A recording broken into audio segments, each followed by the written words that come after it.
Hi everyone, it's Katrina. Today I'll be diving into the crazy world of ancient books, lost languages, and hidden meanings. Let's go! The Derveni Papyrus. The Derveni Papyrus is the most important piece of literature in Europe, or perhaps the most important. It was discovered in January 1962. 62 years later, it is still the oldest literary text ever found on the European continent. Have you ever heard of this before? Let me know in the comments. If you haven't heard of it before, don't feel bad because I'm going to tell you about it. The discovery of this fantastic book, though in reality it's more of an ancient scroll, happened by accident. It was the middle of January and a group of construction workers were building a road across northern Greece. The construction led to the unearthing of several ancient tombs.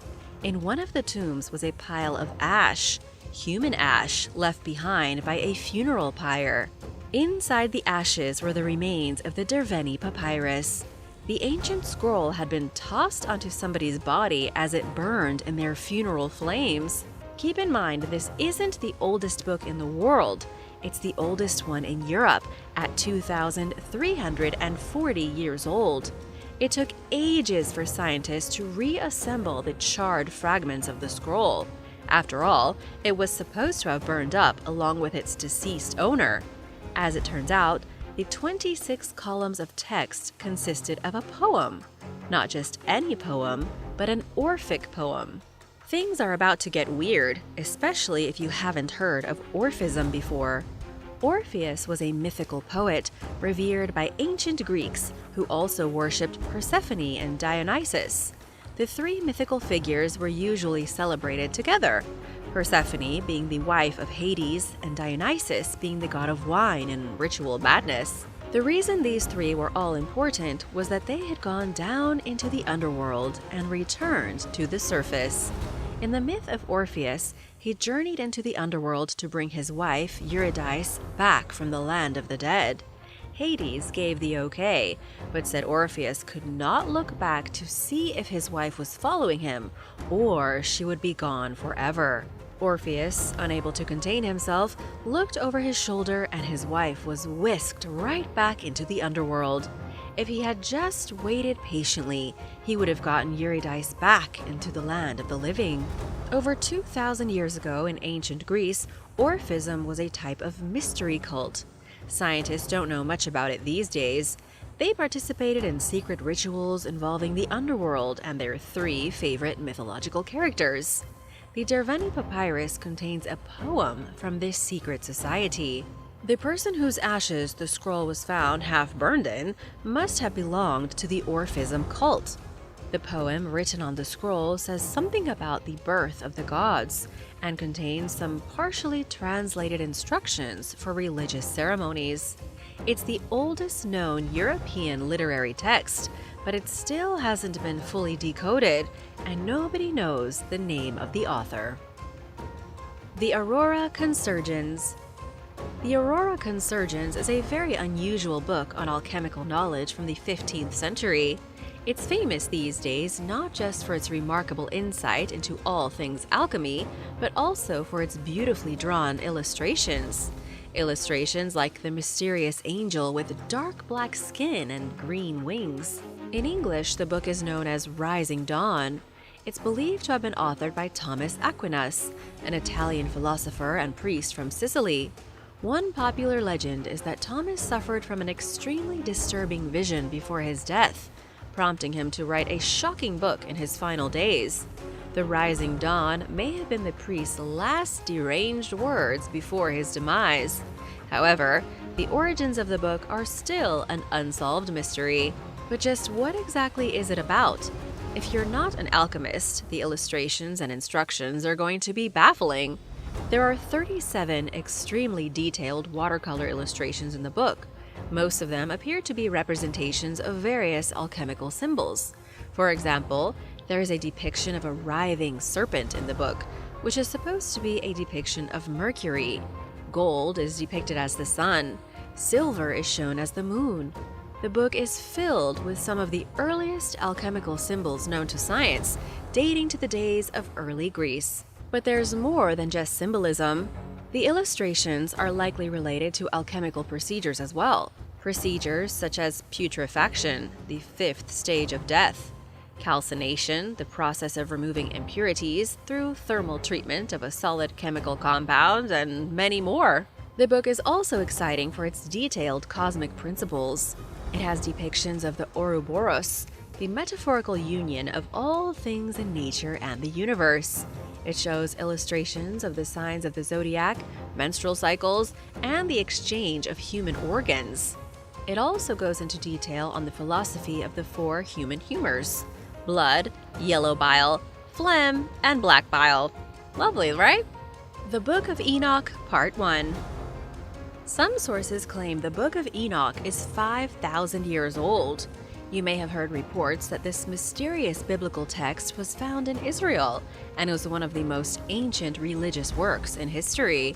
But this isn't the truth. The Book of Enoch was likely authored in the 2nd century BC, during the days of the Maccabees. However, it is true that the Book of Enoch's discovery has changed history. The book is considered forbidden by most Christian churches because of what it says about the creation of humanity. Before I get into the book, its discovery, and its secrets, I should introduce you to Enoch. There are two people named Enoch in the official Christian Bible. One of them is the son of Cain, his name mentioned briefly in the book of Genesis. After Cain killed his brother Abel, bringing murder into the human world, he built a city and named it Enoch after his son. The second Enoch is also in Genesis. He is the son of Jared, who was the son of Mahalaleel, who was the son of Canaan, who was the son of Enos, who was the son of Seth. Seth, of course, was the son of Adam, and this makes Enoch the first man's great-great-great-great-grandson. I think that's enough greats. The first Enoch, Cain's son, isn't mentioned again, but Adam's great descendant is. Enoch had a son at the ripe age of 65 named Methuselah, who grew to be the oldest man in human history, dying at the age of 969.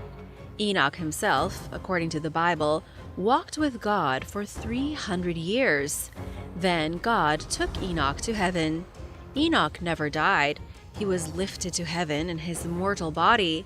Then came the flood, with Noah being Enoch's great-grandson. In all of the Bible, Enoch and Elijah are the only two people whom God ascended to heaven while alive. That's the Enoch of the official Bible. I'm going to take a break to show you a medieval witch hunter's book, and then it's time to switch gears and learn all about the mystical Enoch of the forbidden texts. Go ahead and hit that subscribe button if you haven't already, so you can keep up with all the latest videos. Mysterious Viking runes. In the entire world, there are only 9 known examples of Jotunvillur. Jotunvillur was an ancient runic code used by the Vikings in northern Europe, but because of its rarity, experts have been sweating trying to break the code. Perhaps you've heard about Viking runes before, but do you know what they really are? A rune isn't necessarily a magic stone like in a fantasy game. The word rune simply means letter or inscription, most usually one that was written in Old Norse. Viking runes are just Old Norse letters. However, the Vikings were a vast and diverse people. They didn't use just a single runic alphabet. Between the 1st and 12th century AD, there were heaps of different forms of runic writing. Jotunvillur is by far the most mysterious because of how few examples are around. Yet at one point, Jotunvillur must have been a hugely popular form of runic writing. Examples have been discovered across the Balkans, in Germany, and on the British Isles. Only 9 examples, but they are spread across Europe, carved on rocks, etched in swords, and written on pendants. Another thing is that scientists think Jotunvillur may have been a type of secret code. Runologist Jonas Nordby from the University of Oslo has been trying to crack the code for years. He and his colleagues believe the Vikings may have used this particular script as a secret language that even other Vikings couldn't understand. Some examples of Jotunvillur could be directions on where to find lost treasure. Some of the codes could be hiding incredible secrets of the Vikings, but not all of them are so mysterious. There was one example of Jotunviller runic writing that Jonas Nordby decoded. The mysterious runes were found carved into a 900-year-old piece of wood. When decoded, Jonas was shocked to find the runes were part of a playful romantic message, reading simply, "Kiss me." The Witch Hunter's Handbook. Written in Latin in 1486, the Malleus Maleficarum was the official guidebook for medieval witch hunters. In English, the title translates to The Hammer of Witches. That should give you an idea of just how brutal the book was, written to be the hammer that would crush the scourge of witchcraft in Europe. It's believed the book was authored by a pair of German monks, Heinrich Kramer and Jacob Sprenger. There were a lot of books written on witchcraft in the 15th century, which was during the height of magic paranoia in Europe. Though that doesn't mean that witches weren't persecuted in the centuries prior. Starting around the 9th century, the church began enforcing penalties for witchcraft. By the 13th century, even the Knights Templar couldn't escape the wrath. Holy knights were being tortured and burned alive by the church. If the Templars could be cast into the fire, the average man or woman didn't stand a chance. What really helped this book reach the masses was the printing revolution. Suddenly, manuals could be distributed in mass numbers. The invention of printing, along with a handbook on how to identify witches, led to witch fever. Everything culminated in one of the first great propaganda campaigns in history, all thanks to the witch's hammer. The book itself has 3 major sections. The first section is the best example of medieval witch propaganda. Not everybody believed in witchcraft, as it was often seen as superstitious nonsense. But the Malleus Maleficarum did an excellent job at convincing people that witchcraft was real and dangerous. Oh yeah, and it was also connected to the devil. The book says that anyone who doesn't believe in witchcraft is a heretic and just as bad as being a witch. The second section of the book discusses the harm that can be done using witchcraft. The third section is a detailed manual on how to investigate someone who is accused of witchcraft, also how to arrest the person, and then savagely punish them. The Book of Enoch, Part 2. The Book of Enoch is Hebrew, written long before Jesus Christ arrived on the scene. The book is full of stories about demons, giants, angels, and creatures that might be aliens. Nobody knows what was written in the original version because there are so many translations. Historians think the original book was written around 300 BC, but not a single first edition remains. All scientists have now are copies of it in various languages, the most famous of which are part of the Dead Sea Scrolls found in Israel. The Book of Enoch starts with a description of a group of supernatural beings known as the Watchers. These were angels who guard, charged with observing humanity from a distance. The angels were not supposed to interfere, and they definitely were not supposed to father children, but they did. The angels became obsessed with human women, growing lustful and evil. They gave in to the dark temptation and fathered inhuman monstrosities known as Nephilim. It's highly likely a group of abnormal humans did exist, because the Nephilim are mentioned all over the ancient world. Yes, they even appear in the standard book of Genesis. They were said to be giants, but evil giants. They picked on humans, trashed the earth, and were so awful that God had to flood the world to get rid of them. But where does Enoch come into all of this strangeness and chaos? The angels went to Enoch to ask him to be their middleman to God. This was after Enoch announced a prophecy of their doom. The book is all about his vision of heaven and his revelations about the end of the world. There is a lot of content in Enoch's book. It goes into explicit detail about how the Nephilim feasted on the flesh of their brethren. They drank blood and practiced magic. The fallen angels, led by the diabolical Azazel, taught humans and Nephilim alike how to wage war. The angels showed them how to make swords, how to be sinful, and how to practice the dark arts.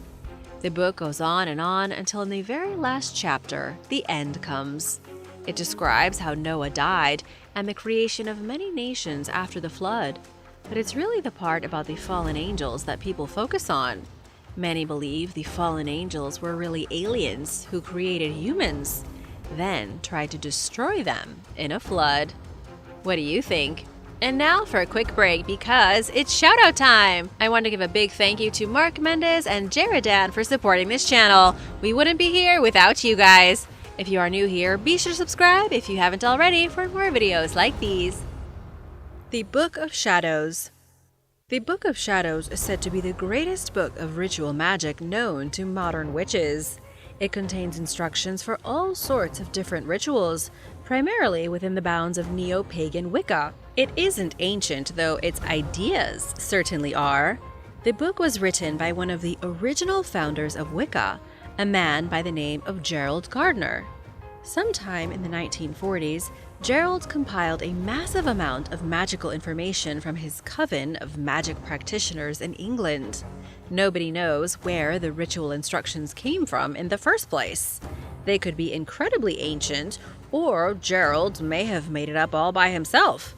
That's one of the great mysteries of the Book of Shadows. The spells don't seem to have any origin, although rumor is that Gerald took spells and magical knowledge from other covens in England over several decades, consistently updating his book. Gerald wrote the Book of Shadows with the intention of having it frequently updated by Wicca members.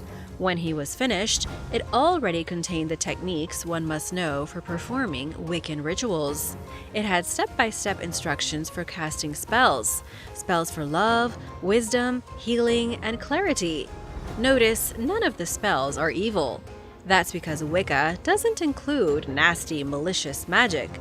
Instead, the Book of Shadows has spells for male fertility evocation, full moon spells for good fortune, spells to help with weight loss, incantations for gaining wealth. The Book of Shadows is believed to be an incredibly powerful book that, when used properly, can trigger the inner soul and allow the reader to acquire natural energy. But of course, not everybody believes in the power of such spells. There are plenty who dismiss the book as childish nonsense. So where is the Book of Shadows now, and how can you get your hands on it? In the early days of Wicca, the religion was practiced in covens. Each coven could have a single copy of the Book of Shadows. They would add to it bit by bit, which led to the creation of hundreds upon hundreds of unique magic books with their own spells and variations of spells. However, you can buy a modern paperback copy with Gerald's original spells online if you're interested. Plato's The Laws. The Laws has been called Plato's longest and most loathsome work ever. The book is huge and boggling, an enormous conversation about political philosophy. It's written in the form of a very literal conversation, one being held between three elderly men. If you want to know what it was like to be in the room with three politically savvy older gentlemen in ancient Greece, The Laws is the book for you. But there is some intrigue to be had here, even if you aren't into political commentary from over 2 millennia ago. The trio of elderly men each hail from a different place in ancient Greece. One is Spartan, one Athenian, and the third a Cretan. The men's conversation is about them working together to create a constitution for a new colony by the name of Magnesia. It's an interesting mix of different political principles, some authoritarian, some of them democratic. It was Plato's ultimate attempt at political theory, his way of trying to create the perfect government that would make all the citizens of the colony not only happy, but also virtuous. The book combines many ideas and subjects, not just policy and government.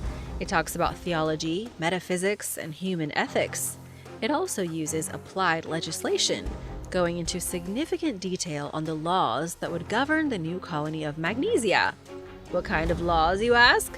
Laws like public drunkenness, rules on hunting, and how to punish bad behavior. It seems that things haven't changed that much since Plato's day. If you could make up one law that everyone had to follow, what would it be? Let me know in the comments. A secret biblical chapter. A medieval scientist, meaning a guy who specializes in medieval history, not a scientist from the medieval era, recently discovered a secret biblical chapter. Gregory Kessel from the Austrian Academy of Sciences uncovered the secret text underneath 3 other layers of text. It was only possible thanks to the advancement of ultraviolet photography. The new biblical chapter is one of the earliest known translations of the Gospels. It was written 1,500 years ago, right when Christianity started to take off in a big way. The chapter, hidden for so long, is an interpretation of the Gospel of Matthew, chapter 12. The original translation became lost because of the scarcity of parchment. You couldn't head down to your nearest dollar store and buy 6 tons of paper for next to nothing. Paper was rare in the Middle Ages. Somebody reused the parchment several times, so that by the time it was lost, the paper was covered in 4 layers of writing. What is so important about this particular translation? Kessel said up until the discovery, only 2 manuscripts were known that contained the original Old Syriac translations of the biblical New Testament. One of them is at the British Library in London, and the other is kept at St. Catherine's Monastery on Mount Sinai. Mount Sinai is where Moses was given the 10 Commandments by God. The original Syriac translations are important because of their age. Most are from before the 6th century. They are direct copies of the original writings in the 3rd century, when it's believed the New Testament was created. There are no copies of the original New Testament left, so the Syriac translations are believed to be the closest things to the original Bible. However, the lost chapter doesn't say anything new or groundbreaking.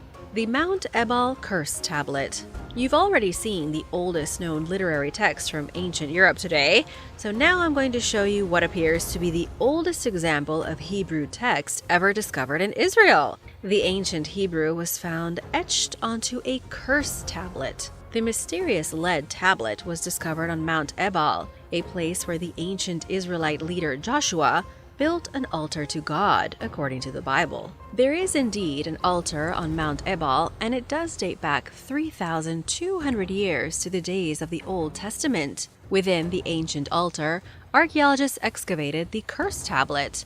The tablet contains Hebrew writing at least 200 years older than any other example of Hebrew found in Israel. The ancient tablet says, "You are cursed by the god YHW, cursed. You will die cursed. Cursed, you will surely die." I'm no expert, but it seems whoever wrote this tablet wanted somebody to be cursed and cursed to death. It's amazing that the very earliest Hebrew text ever discovered is a vicious curse trying to convince God to kill somebody. Ancient bamboo texts. The secret biblical chapter might not be groundbreaking, but esoteric knowledge found in ancient Chinese texts certainly is. Scholars at China's Tsinghua University successfully translated baffling magical texts that were written on slips of bamboo 2,500 years ago. The collection of slips, roughly 2,500 of them in total, were recovered by scientists at the university in 2008. Now, a different team from the same school has finally published the results of their years of research into the slips. The texts describe bizarre rituals. The director of the Research and Conservation Center for Excavated Texts at the museum gave some important details about the project. The texts were made during a volatile era in Chinese history known as the Warring States period, which was between 475 and 221 BC. 2 of the texts outline the rules of ceremonial customs of high-ranking officials' meals. 2 other sets of texts discuss an ancient ritualized system of music. The last group of texts is all about philosophy, spiritualism, and the relationship between humans and heaven. When you put all 3 of the texts together, you get an interesting glimpse into the wisdom of ancient China. The wisdom written on the bamboo slips is difficult to explain outright. In essence, the text talks about how music was used ceremoniously and in harmony with spirituality. The texts have been compared by researchers to earlier written works by Confucius in the Western Zhou period. The bamboo slips prove how interested Chinese scholars were in the pursuit of intellectual and philosophical superiority, and how the Chinese incorporated ritual, music, and philosophy into everyday life. They believed esoteric wisdom and the acceptance of an interconnectedness could enhance the human experience. The Lost Ritual. An incredible ritual text written in a language that hasn't been spoken for 3,000 years was recently discovered on an ancient clay tablet. The tablet was found in Turkey during the excavation of Hattusa. Hattusa was the capital of the Hittite Empire between 1600 and 1200 BC. It's one of the greatest archaeological zones in Turkey and an official UNESCO World Heritage Site. The ancient city has yielded plenty of clay tablets. Thousands of them have been found written in cuneiform, believed to be the oldest written script ever. Cuneiform was created by the Sumerians over 5,000 years ago. The majority of tablets were found in the ruins of archives, or perhaps libraries. Scientists aren't totally sure because the city has been in a state of destruction for so long. The newly found clay tablet is definitely part of a ritual text. But here's the kicker. Scientists don't know what it says yet. Daniel Schwemmer from the University of Würzburg is attempting translation, but it's proven very difficult, mostly because the writing isn't cuneiform. It appears to be a totally different language that scientists have never seen before. Schwemmer believes the language is of Kalasma, a region at the edge of the ancient Hittite kingdom. It belonged to the Indo-European family of languages, such as Hebrew, Akkadian, and Aramaic. However, this one's never been seen before. Scientists are waiting patiently to decipher the characters and learn the instructions of the lost ritual. The Book of Zagreb. The Book of Zagreb is not a traditional book. It doesn't have pages, there is no cover, nobody even knows what it says. The book was written on linen and then used to wrap a mummy. The script on the linen is in the Etruscan language, which scientists have a tenuous grasp of at best. The Etruscans were a mighty culture who flourished in Italy up until they were defeated by their neighbors, the Romans, about 1400 years ago. Archaeologists have found plenty of artifacts from the Etruscan age, artifacts that show how similar they were to their Roman rivals. But figuring out their language has been a hugely perplexing job for linguists. With what little information archaeologists have about Etruscan writing, they have learned a few important aspects of their culture. For example, they know the names of their gods. The Etruscans worshipped Aita, lord of the underworld, Aminth, god of love, Malavisk, god of mirrors, Nortia, the goddess of fate, Sethlins, god of the forge, and Wrath, the sun god. One of the most popular guesses when it comes to the Book of Zagreb is that it was religious in nature. It may have been a religious calendar, marking dates that certain gods needed to be worshipped. It also could have been describing the steps of religious rituals. The book is as captivating as it is mysterious. But what about the mummy? In 1848, a Croatian explorer named Mihajlo visited Alexandria in Egypt. He came across a sarcophagus being sold in the city streets. In the 19th century, it was fairly common for Europeans to buy entire coffins from street vendors. Mihajlo brought the sarcophagus back to his home in Vienna, where he used it as a decoration. Eventually, curiosity got the better of him. Mihajlo opened the sarcophagus and peeled off the wrappings of the mummy inside. And that was when he found the book. The Etruscan script was written on the wrappings, which had somehow made it to Egypt and been used by an embalmer. Nobody knows how it happened or why. Everything about the Linen Book of Zagreb is baffling. Artificial tablets and lost knowledge.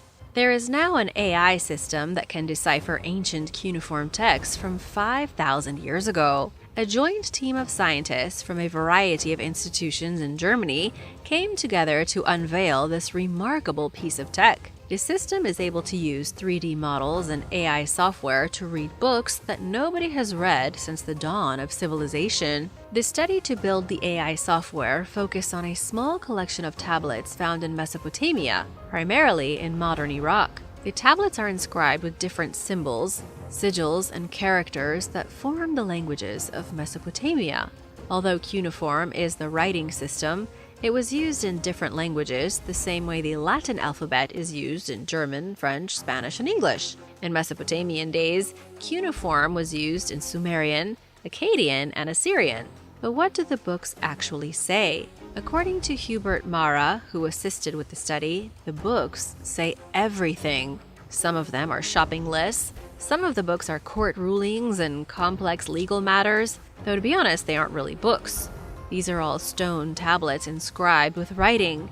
Still, they give an amazing insight into what life was like in the world's first cities. In total, the study looked at nearly 2,000 tablets, which contained over 25,000 signs and symbols. The scientists were able to extensively train their AI system to read the tablets. And now, well, it can read them. This technology is going to make ancient books so much easier for people to read, revealing more and more about the past. What kind of ancient secrets or knowledge do you think this new AI technology will find? Let me know in the comments. The Book of Veles. In the year 1919, Fyodor Arturovich Eisenbeck was a lieutenant in the White Russian Army. While stationed near Kharkiv, Ukraine, Fyodor discovered a bundle of wooden planks inside a mansion his comrades were looting. The wooden planks intrigued Fyodor because they were inscribed with an unusual script. When the army was defeated, Fyodor emigrated to Serbia. In 1923, he tried to sell the unusual planks he had discovered to the Library Museum in Belgrade. However, they didn't want them. Then in 1925, when Fyodor moved to Brussels in Belgium, he found a scientist who was willing to take them seriously and study them. But Fyodor was extremely protective over the planks. He allowed Yuri Mirolyubov from the University of Brussels to study them at his home, but they were not allowed to leave. This suspicious behavior made everyone except Yuri instantly assume that Fyodor's weird planks were forgeries. Yuri was his only supporter. It took him 15 years, but Yuri did restore and transcribe the planks. Unfortunately, it was a little too late because disaster came in 1941. With the Nazi occupation of Brussels, Fyodor died and his planks were forever lost. Yuri managed to survive the war and flee to the United States, where he passed his 15 years of work on to another professor. But just what exactly was written on the planks? Why were they so important? The planks themselves were bizarre, very thin but fairly wide like short fencing panels. The writing came in different shapes and sizes, making it obvious that many people had written the lines of text. But it's the contents that are truly mysterious. According to the translation by Yuri, the planks tell a story about a Slavic tribe from the 10th century BC. The book describes the tribe's migration through Syria and into the Carpathian Mountains. There, they were enslaved by an evil king named Nabsur. By the 5th century BC, the Slavs were embedded in the Carpathians. Then, in the following centuries, they fought wars with the Huns, Greeks, Romans, and Goths. The book comes to an end when the Slavic lands are attacked by the Normans around the 9th century AD. The planks are known today as the Book of Veles. To put it simply, the book is a short but detailed history of the Slavic people between 1000 BC and 900 AD. But is it real history, or did someone make it all up? Neo-pagans consider the book a sacred text on the history of the Slavic people. Many still use it to this day as a historical source for religious teaching. However, it's also been used for evil. Starting in the 1980s, those who publicly doubted the authenticity of the book were brutally slandered in Slavic regions of Europe. The book is typically used these days by nationalist movements, like the founders of Russian neo-paganism. Boris Yatsenko claimed the Book of Veles is proof that only Slavic people lived in Central Europe during the Iron Age. This book has become embroiled in the same sort of Aryan idealism that Hitler had. That's to say that Europe belongs to one very specific race of people who arrived thousands of years ago. The Book of Veles was such a point of pride in Ukraine that in 1999 it was added to the high school curriculum as a real historical document. As for the truth of its authenticity, most scholars think it's a fake. Modern analysis of the Book of Veles shows the writing on the planks was made in the 20th century. Maybe it was made by Fyodor, a bored army man who wanted to push his Slavic nationalist ideas. Nobody really knows who forged the book. Scholars only know, based on real scientific tests, that it's not ancient. The history it tells of a Slavic race ruling Central Europe is fiction. Thanks for watching! Be sure to stay tuned for extra content you might have missed. The Sibiu Manuscript. The Sibiu manuscript is a mysterious document that was discovered in Romania in 1961. Unlike many other ancient texts, it doesn't describe lost cities or civilizations of giants. Instead, it proves that 500 years ago, technology was already way ahead of its time.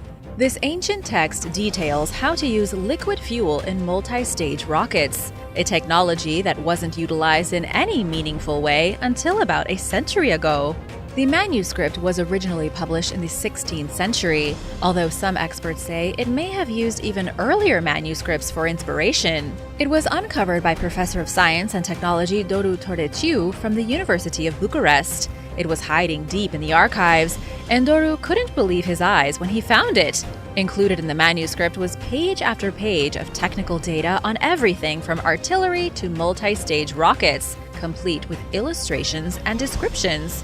It was a man named Konrad Haas who authored the manuscript between 1550 and 1570. He likely worked for the King of Hungary and may have been a military engineer. We don't know where he got the information to create rockets or how to combine liquid fuel for propulsion systems, but he seemed to have endless knowledge on the topic. However, we aren't sure if he was really able to launch any rockets. There is no historical evidence of a rocket being launched in the 1500s. This makes the manuscript even more mysterious because Konrad Haas had the knowledge of how to create rockets, but for some reason, never made one. The Thule Papyrus. The Thule Papyrus appears to be evidence of ancient aliens visiting Egypt in the 18th dynasty, right around the year 1480 BC, roughly 3,500 years ago. This text describes how a massive UFO appeared in the sky during the reign of Pharaoh Thutmose III. It was discovered by Alberto Tulli from the Egyptian wing of the Vatican Museum. He was visiting Cairo in 1933 when he allegedly came across the papyrus at an antique shop, and yet he never got the original text. He copied it because it was too expensive to buy, and since then it's been copied and recopied for decades. Nobody knows where the original papyrus went, or if it was even real to begin with. Whatever the case may be, most scholars agree that the Thule Papyrus was almost definitely real. It may have been part of the annals of Thutmose III. It says that in the year 22, during the third month of winter at the 6th hour of the day, a fiery disk was seen in the sky. It descended from the heavens toward the house of the pharaoh. Those who witnessed the flying object fell to their bellies in terror, but nobody knew what the mysterious disk was. After several days, more objects appeared in the sky. They shined with a brightness fiercer than the sun, like an army of orbs from outer space. Then, as quickly as they'd come, they vanished. If this is to be believed, the papyrus seems to describe an entire Egyptian city witnessing a fleet of spaceships hovering in the atmosphere before turning around and disappearing. What do you think actually happened here? Let me know your theories in the comments below. The Monastery of Sakya. The Monastery of Sakya is a library that was discovered in Tibet, which allegedly contains 84,000 secret manuscripts. The history of all humanity for the past 10,000 years is also said to be hiding here. Even more unbelievable is that the whole secret manuscript collection was discovered sealed behind a mysterious wall. Some say this is the biggest ancient library in the history of the world. These same people claim that the library was likely sealed by an ancient order of Tibetan monks in the days before Chinese communism bulldozed its way into the region. Unfortunately, we have no legitimate pictures of the supposed Tibetan library. We have no confirmed news sources or citations to confirm the existence of such a mysterious place. Right now, all we have are rumors that the monastery was discovered in 2003. There's also a report that states 84,000 scrolls of ancient holy writings were found stored in a wall at the Sakya Monastery near Shigatse in Tibet. This monastery is a real place, and it does have tens of thousands of ancient texts, most of them Buddhist writings. But as far as we know, none of the texts date back 10,000 years. Maybe there was a mysterious section of hidden text found at the monastery with information that could flip history on its head. But if so, we don't know what those texts contained. We also don't know why the discovery may have been swept so swiftly under the rug. Vaimanika Sastra. The Vaimanika Sastra is a Sanskrit text describing in phenomenal detail advanced aerospace technology. The text states that Vimanas, supposed flying vehicles used by the Indian people thousands of years ago, were indisputably real. It says these flying vehicles were advanced pieces of technology not unlike modern rockets, capable of moving between planets. According to the script, the Vimanas used a mercury vortex core engine for their propulsion, something similar to electric, but far more effective. Surprisingly, the Vaimanika Sastra is not an ancient text. It was revealed to the public in 1952, supposedly written by a man named Pandit Subbaraya Shastri. The information in the manuscript was given to him by the Hindu sage Bharadvaja, an ancient man who may or may not have existed in the earliest days of Hinduism. To put it in context, it would be like if a Christian was given secret information by the ghost of Noah or Abraham. Unfortunately, the information appears to be fiction. The Indian Institute of Science in Bangalore did a study on the text and found most of its information to be nonsense. They concluded in 1974 that the descriptions of the flying vehicles in the book showed a complete lack of understanding of aeronautics. The Voynich Code. The Voynich Code was discovered in a European castle and is a mystery that goes back 600 years. The medieval codex, a baffling text composed of 240 pages, is seemingly indecipherable. Computer scientists, brilliant scholars, and the world's best code crackers have never been able to decode the language written in this mysterious book. It's filled with drawings of strange plants, mysterious astrological symbols, and even has pictures of nude women. It defies logic, and it makes very little sense to those who have tried to understand it. The biggest mystery, though, is that the manuscript is filled with unknown writing in a language that has apparently been lost to time. Gerard Cheshire from the University of Bristol recently argued the script is a mixture of languages, something he called proto-romance.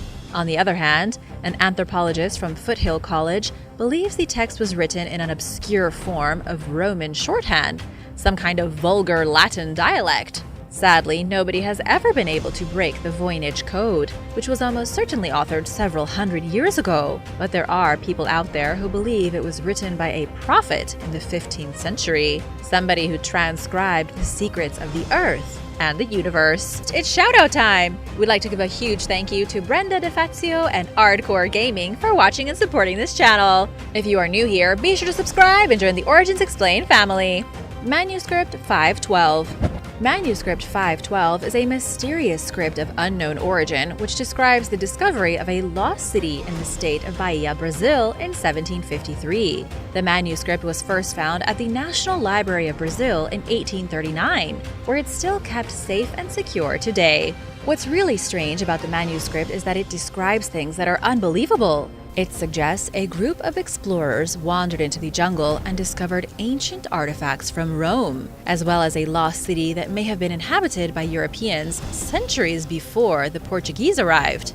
These days, Manuscript 512 is considered one of the greatest mysteries in Brazilian history. It was hugely debated in the 19th and 20th centuries, and it was even an inspiration for several adventurers and explorers. Apparently, in 1925, Colonel Percy Harrison Fawcett walked into the jungle looking for the infamous lost city in Brazil and was never seen or heard from again. The manuscript says that a Portuguese colonel and his party were exploring a mountain range when they found a path to its top. When they reached the peak of the mountain, they came across a settlement that they initially mistook for an ordinary Brazilian city. However, when they started wandering through the area, they found Roman arches, mysterious inscriptions in an unknown language, and all manner of strange designs carved on the walls of structures. They allegedly came across everything from Christian crosses to Nordic-style swirls and spires. The city also featured an obelisk, and there were relief carvings of powerful men who resembled Roman emperors. Unfortunately, this city has never been found, nor has the author of the manuscript ever been identified. But if the text is correct, somewhere in the jungles of Brazil, is a lost city of ancient Roman design. The Gospel of Judas.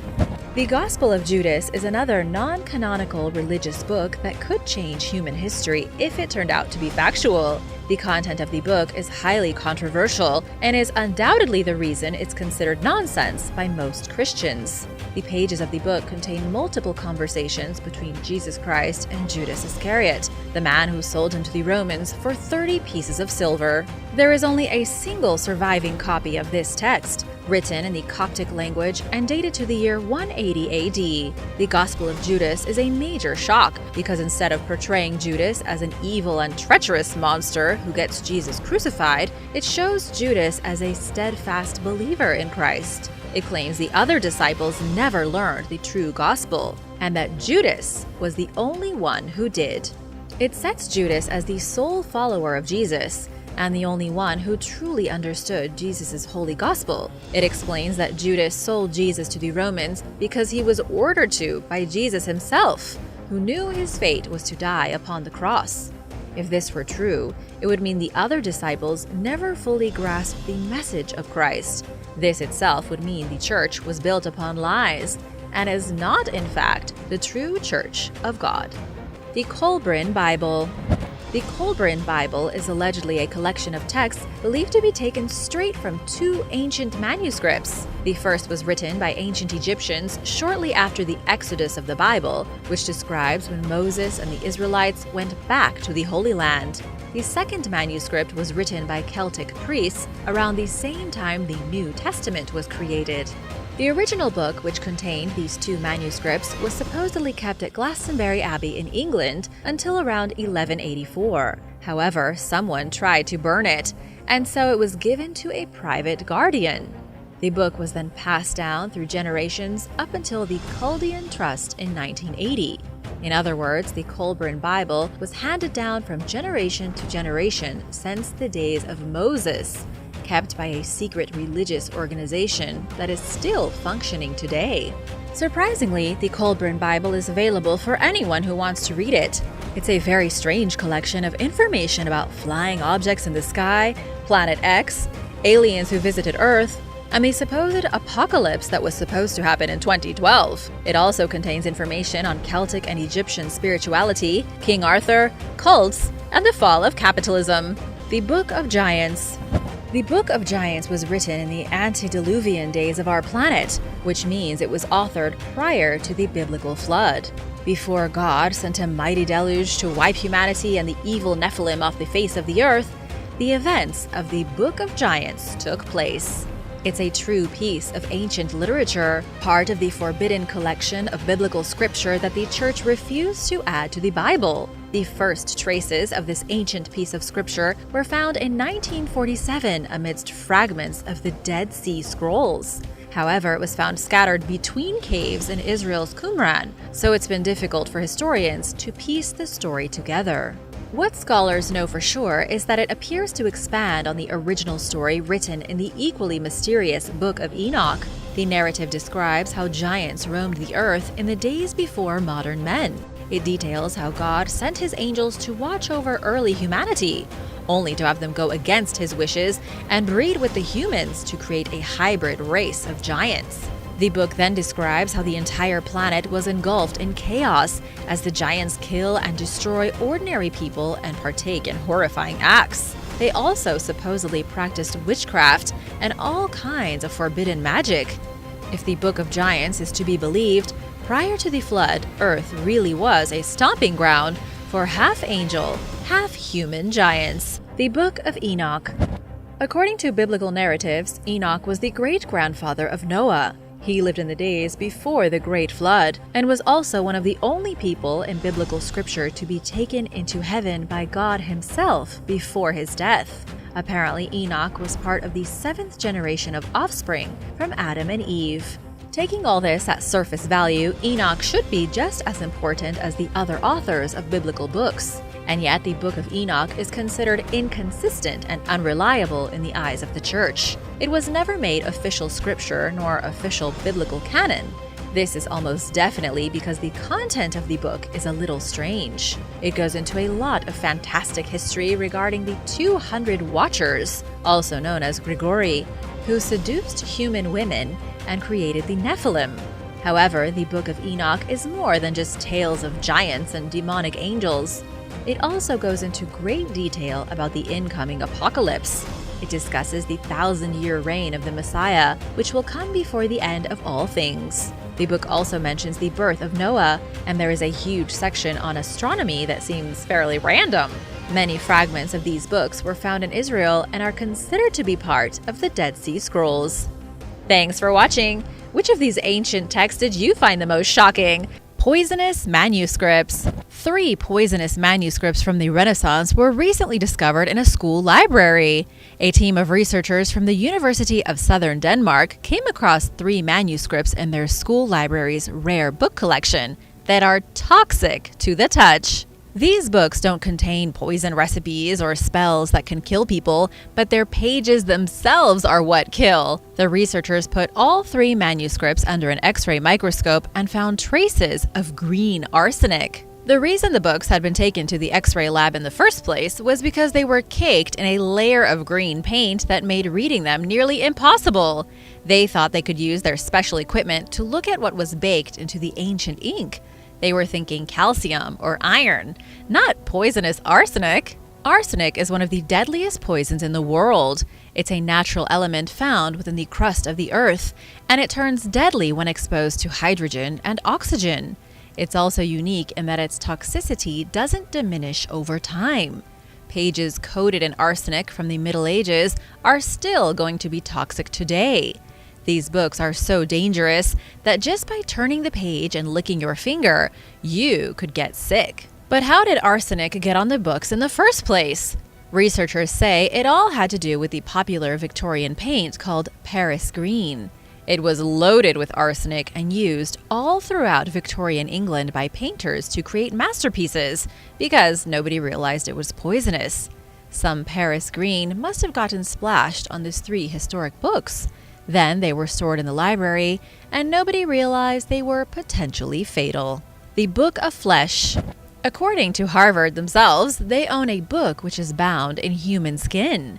The book is called Des Destinées de l'âme, or Destinies of the Soul, and it was published in the 1880s. Tests done on the book have confirmed with 99.9% certainty that it's bound entirely in dried human flesh.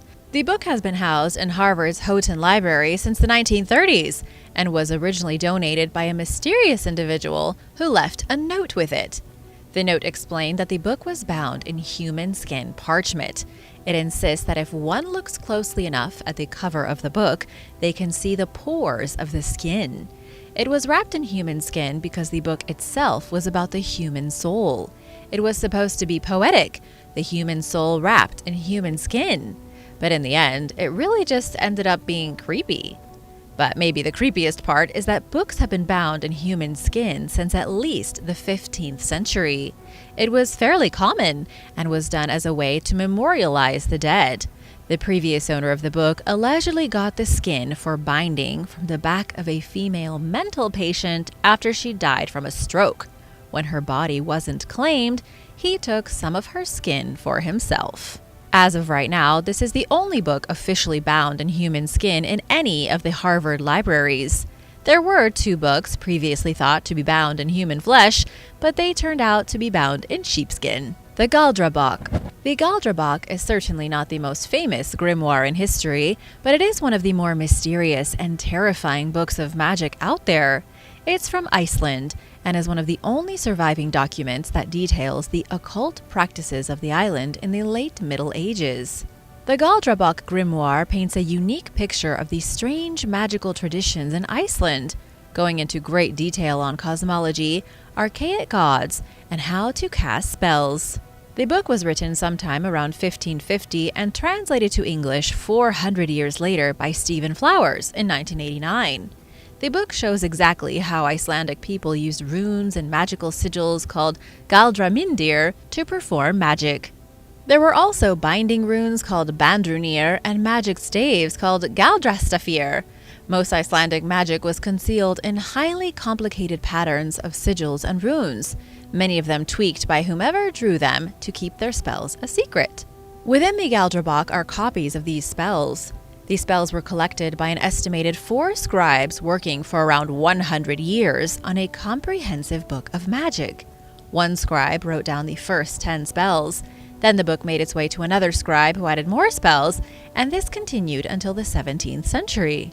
The book, completely unique and unlike any other spell book, then went from one organization to the next until it was finally given to the Academy of Sciences in Stockholm, where it remains under lock and key to this day.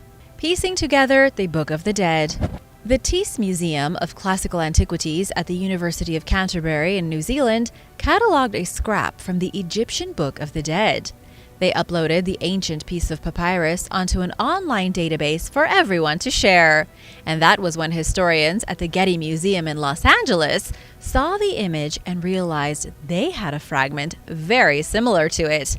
They took their own fragment from the Book of the Dead and matched it perfectly with the fragment in New Zealand.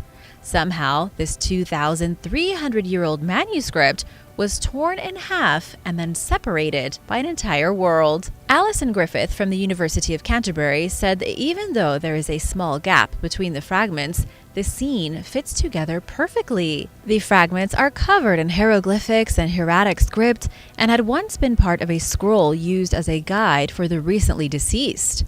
This was the official Book of the Dead, and many like it were used all throughout ancient Egypt to help the souls of the dead find their way to the afterlife.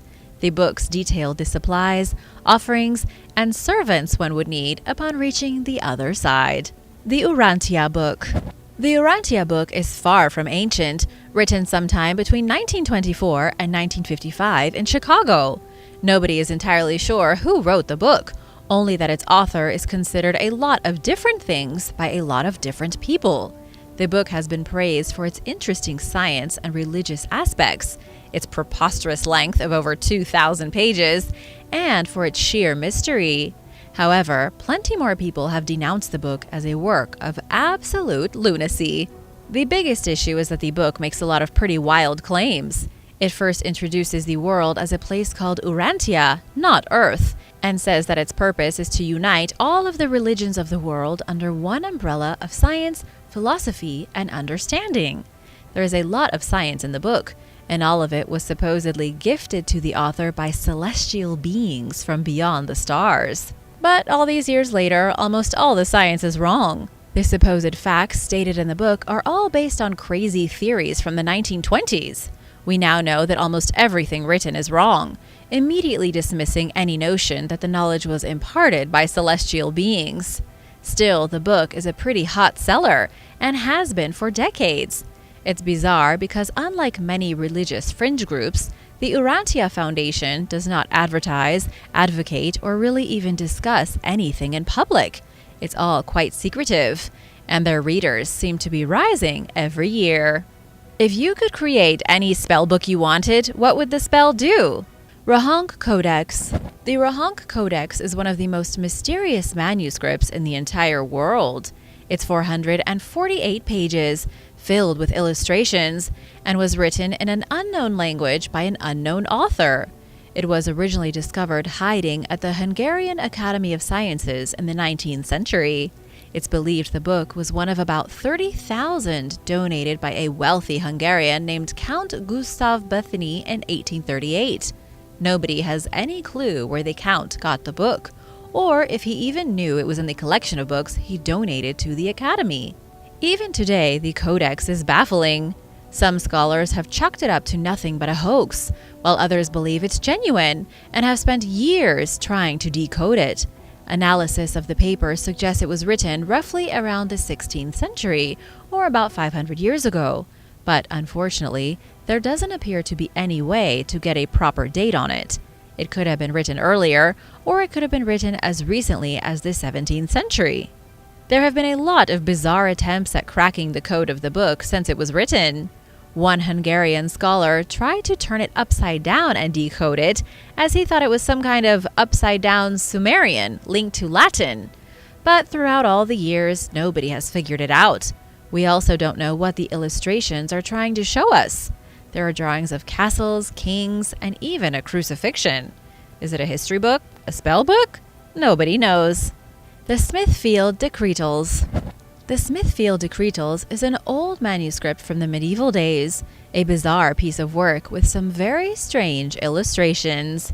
The manuscript itself isn't really all that weird. It's a collection of works of law commissioned by Pope Gregory IX and produced in the year 1230. The Smithfield Decretals is a copy of the original Decretals, made most likely in the early 1300s somewhere in France. Back in those days, people had to hand copy everything. The book would have been copied through laborious handwriting with gaps left at the margins of the text.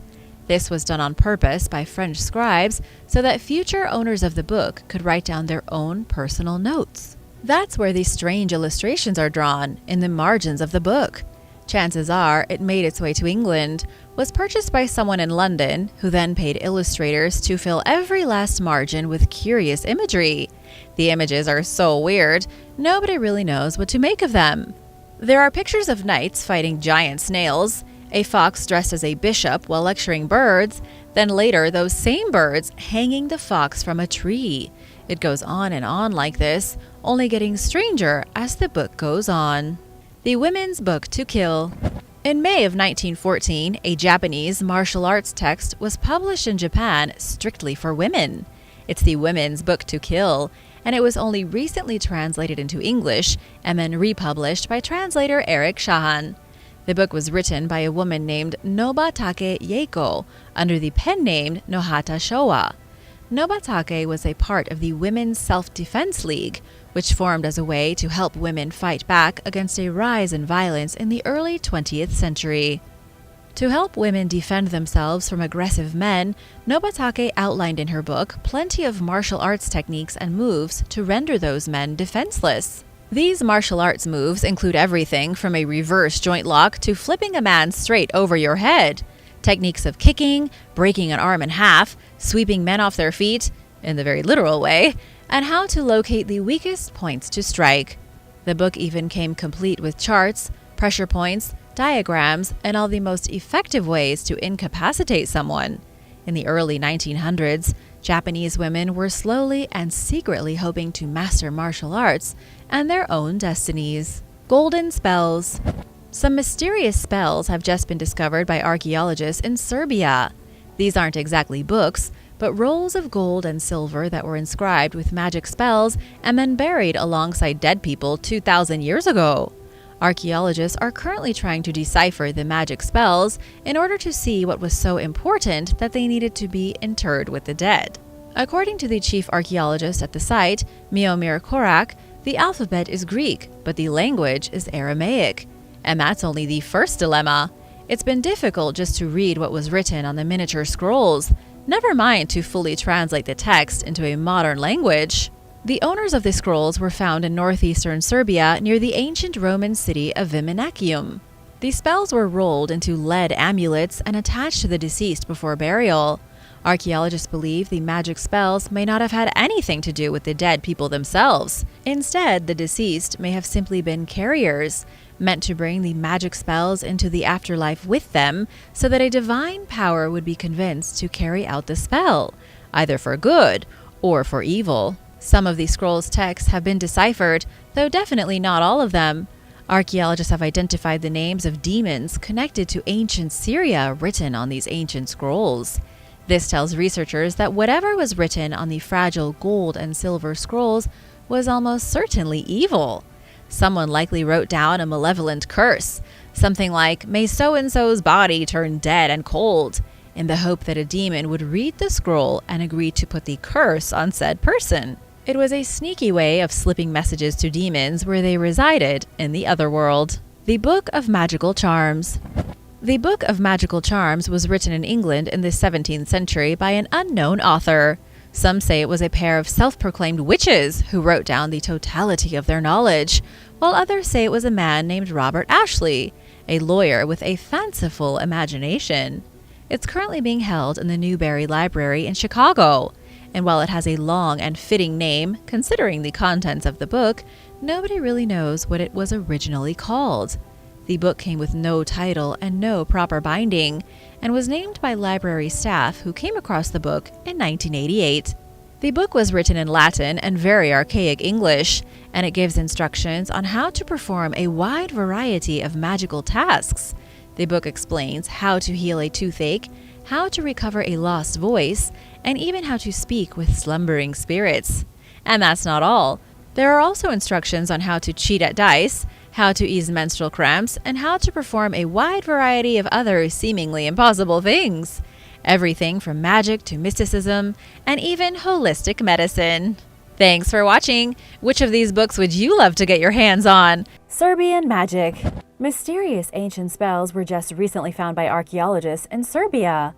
These magical spells were found inscribed on very small rolls of gold and silver, found buried next to skeletons from 2,000 years ago. These skeletons were found right next to a massive coal-fired power station in northeastern Serbia, in the city of Koselac. The modern power station happens to be sitting on the remains of an ancient Roman city called Viminacium.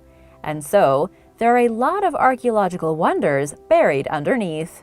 It was during an archaeological dig here that researchers came across skeletons, which had been buried with mysterious amulets made of solid lead. The researchers opened the lead amulets, and inside they found the delicate magical scrolls. Once they were unrolled, they looked like candy wrappers made of gold. These mysterious scrolls will probably never be fully understood. It looks like they have inscriptions and spells to ask the gods for help. According to archaeologist Ilya Dankovic, these skeletons came from the 4th century AD. On the scrolls are the names of several demons that were taken to the grave to invoke divine powers. Dankovic described it as binding magic. This spell would have been bound to the dead body so that the deceased could locate a demon in the afterlife and ask it to complete the curse or wish written on the scroll to help them finally rest. Egyptian Handbook of Spells. Researchers have recently deciphered an ancient Egyptian handbook that was filled to the brim with spells and invocations. The book is titled The Handbook of Ritual Power, and its contents are nothing short of mystical. The book instructs its readers on how to cast spells of love, how to banish evil spirits, and how to treat infections. One bacterial infection in particular is very nasty, a thing called black jaundice. It's still around today and is potentially fatal. And apparently in ancient Egypt, they used magic to try and cure it. The book is a kind of codex, a series of pages of parchment all bound into one great tome. It was written in ancient Coptic about 1,300 years ago, and most likely belonged to a ritual practitioner. According to Malcolm Choate from Macquarie University in Australia, the book begins with some light invocations, leads to drawings of magical symbols, and then goes on to words of power. At the end, there are instructions on how to cast the spells. Here's a great example of a business spell. The Egyptian Handbook of Ritual Power says that if you wish to subjugate someone in business, just do the following. First, say the magic formula over a pair of nails. Next, casually go by their home and drive the nails into the doorposts, one on the right side and one on the left. And there, that person will now be totally within your control. Or at least they should be. The Book of Soiga. The Book of Soiga is the book that kills. It was written in the 16th century, and then every copy was lost up until 1994, when one was found at the British Library. The entirety of the book is made up of other books, including ancient texts like the Liber Alderaya and the Liber Radiorum. Together, they compose a powerful book of magic. But that's not all, as the Book of Soiga is steeped in mysticism and mystery. The great scholar and advisor to the first Queen Elizabeth, a man named John Dee, had this book in his possession. He spent years trying to decode a mysterious puzzle in the book of over 40,000 randomly distributed letters. He consulted spiritualists and even recruited a medium to put him in touch with the Archangel Uriel to help solve the intricacies of the book, but he never figured it out, and neither has anyone else. As for the magic inside the book, it's mostly incantations and instructions, details on the names and genealogies of angels and demons, method of astrology and spells, but it's the undeciphered code in the book that remains a true mystery. Arbatel de Magia Veterum. The Arbatel de Magia Veterum was written at some point between 1536 and 1583. It was written somewhere in Switzerland, but the author is completely unknown. All we know for sure is that the book was published by Pietro Perna and edited by Theodor Zwinger. The author appears to have wanted to remain anonymous. The Arbatel, as it's commonly known, focuses mainly on humanity, celestial beings, and the positive relationship between them. It's one of the most wholesome and uplifting books of magic written in the Middle Ages. Whereas many people were coming out with grimoires and tales of darkness and demons, the Arbatel was something much more positive. In a world of horror, it was an inspiration. The book suggested ways for spiritual leaders to be more active in their communities, and how magicians should favor kindness and charity over the pursuit of power. Instead of performing diabolical rituals in obscurity, those with magical knowledge should share that knowledge with like-minded individuals. Sure, the book does quote the Bible quite a lot, but it also talks about mythical beings known as elementals, which are pivotal in the works of alchemists. It goes on to discuss gnomes and the strange role they play in modern magic. And finally, it describes ways that a common man could get more in touch with the heavenly deities that live out in the universe. It's shoutout time! Big thank you to Nikki Thrailkill and Carrie Aubrey for supporting this channel. Be sure to subscribe if you haven't already to join the Origins Explained family. The Black Book. The Black Book, if the legends are to be believed, holds all the most evil magical practices of the world in its pages. And while the book may not technically exist in the physical realm, it is a very real thing in Russian mythology. In Russia, sorcerers used to be known as they who know the Black Book. It was believed that sorcerers learned the art of black magic from devils and demons whom they remained in constant contact with throughout their entire lives. When the sorcerer was teamed up with a devil, that devil would get to feed on the sorcerer's life and soul in exchange for the Black Book. The book had all the spells and enchantments the sorcerer would need to wreak havoc on a particular community and live a life of malevolence. Then, when the sorcerer died, the book would be passed on to the next magic man, and if the sorcerer was unable to pass the book on before his death, he'd become a revenant, an evil spirit of the night. The book may not actually exist, but then again, maybe it really does. Maybe the terrifying black arts of Russia have simply vanished with the introduction of the modern world. The Black Book could be hiding somewhere, waiting to be used again. The Ars Notoria. The Ars Notoria, the notary art of Solomon, is a medieval grimoire written in Latin sometime around the 13th century. However, the original material for the text comes from an even older collection of prayers and magical scripts.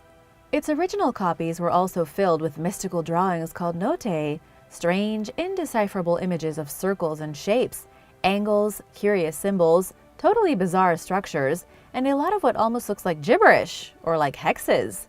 The mystical drawings are the most interesting part of the original books, although they are missing in the newer Latin versions and the translated English versions of the book. The interior of the book goes into 4 main categories. It promises to reveal the Kabbalistic keys for magical operations, liberal sciences, divine revelation, and the art of memory. It also has later chapters dealing with the natural necessities which should be learned by all persons, especially seamen, merchants, and travelers. This is what it says on the cover of the book, as apparently seamen and merchants were big customers 700 years ago.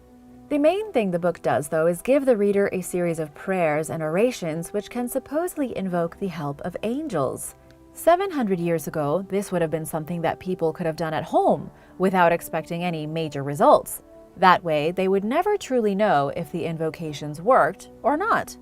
And finally, there was the mental part of the book. It gave instructions on how to increase memory and on how to focus one's mind to better reach their goals. And this is where the secret truth of almost every medieval spellbook lies.